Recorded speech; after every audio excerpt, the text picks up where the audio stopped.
بسم اللہ الرحمن الرحیم. جس کسی نے روزہ رکھا ہے تو اس کا روزہ تب قبول ہوگا. روزہ قبول ہونے کی 3 نشانیاں. روزہ قبول ہونے کی 3 نشانیاں. روزے دار حضور صلی اللہ علیہ وآلہ وسلم کا یہ فرمان ضرور سن لیں. حضرت سیدنا داتا گنج بخش علی حجویری رحمت اللہ علیہ نے آپ صلی اللہ علیہ وآلہ وسلم کا فرمان نقل کیا کہ روزے کی حقیقت رکنا ہے. ان رکے رہنے کی بہت سی شرائط ہے. مثلا معدے کو کھانے پینے سے روکے رکھنا, آنکھ کو بدنگاہی سے روکے رکھنا, کان کو غیبت سننے, زبان کو فضول اور فتنہ انگیز باتیں کرنے, اور جسم کو حکم الہی عز و جل کی مخالفت سے روکے رکھنا روزہ ہے. جب بندہ ان تمام شرائط کی پیروی کرے گا تب وہ حقیقتاً روزے دار ہوگا. آپ رحمت اللہ علیہ کے اس فرمان مبارک ظاہر ہوتے ہیں کہ جب وہ حقیقتاً روزے دار ہوگا تو انشاءاللہ اس کا روزہ بھی قبول ہوگا. تو یہ پہلی نشانی ہے. ناظرین, اصل بات تو قبولیت کی ہے. ہمارا کوئی بھی عمل جو ہم کرتے ہیں اس کا کرنا بڑی بات ہے. اس کا کرنا بڑی بات نہیں بلکہ اس عمل کا اللہ کی بارگاہ میں قبول ہونا اور زیادہ اہم ہے. آپ صلی اللہ علیہ وآلہ وسلم نے ارشاد فرمایا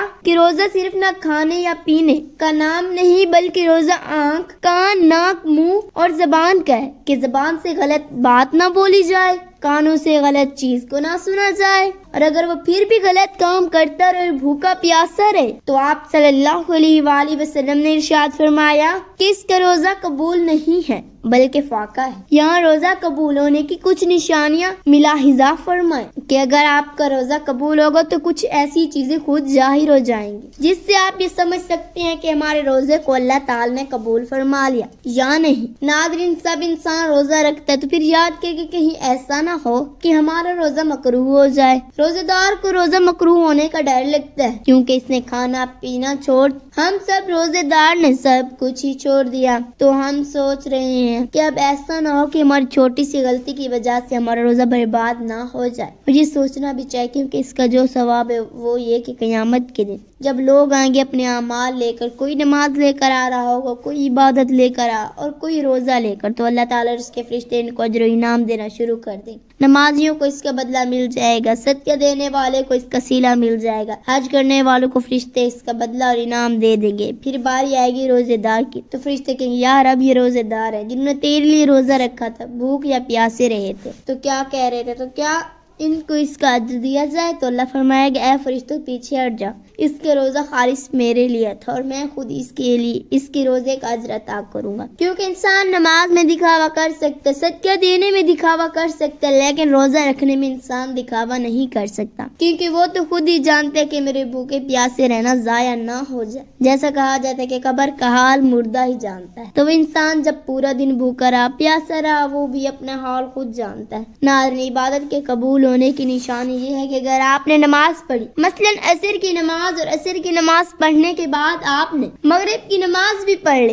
آپ کو مغرب پڑھنے کی توفیق مل گئی, تو یہ اس بات پر دلالت کرتا ہے کہ آپ کی عصر کی نماز کو اللہ تعالی نے قبول فرما لیا. کیونکہ اس کو قبول فرما لیتا تو پھر اگلی نماز کی اس کو توفیق عطا فرما دیتا ہے. تو اسی طرح اگر ہم نے ایک روزہ رکھا اور اس کے بعد ہم نے اگلا روزہ بھی رکھ لیا تو یہ روزے کی دوسری نشانی ہوتی کہ ہمارے پچھلے روزے کو اللہ تعالی نے قبول فرما لیا. اور اس کا مطلب یہ نہیں کہ آپ لغویت بھی زبان سے نکالیں, بری بری باتیں بھی کر رہے ہیں, اور بہت سارے وہ افعال جن سے اللہ تعالی نے ناپسند کیا وہ بھی کر رہے ہیں. ہمیں حالت روزے میں ہر برے کام سے بچنا چاہیے. اللہ انسان کمزور ہے, اللہ کو یہی ادا تو پسند ہے کہ دیکھو میرے بندے کو بھوک بھی لگ رہی ہے, پیاس بھی لگ رہی ہے, لیکن پھر بھی وہ میرے لیے بھوکا ہے. جن انسان افطاری کے وقت بیٹھتا ہے اور اذان ہونے سے پہلے اللہ فرشتوں سے فخر فرمات کے کہتا ہے کہ دیکھو میرے بندے کے سامنے کھانا رکھا ہے, پانی رکھا ہے, فرشتے اس کو بھوک بھی ہے لیکن کھانا کیوں نہیں کھا رہے؟ تو جواب میں کہتے ہیں کہ رب اس کو تیرے خوف نے روکے رکھا. تو اللہ تعالیٰ فرماتا ہے کہ جاؤ میں نے ان کی بخشش فرما دی, اور اللہ تعالیٰ خوش رہتا ہے. ایسے روزے دار کو دیکھ کر مسکراتا. تیسری نشانی یہ کہ جب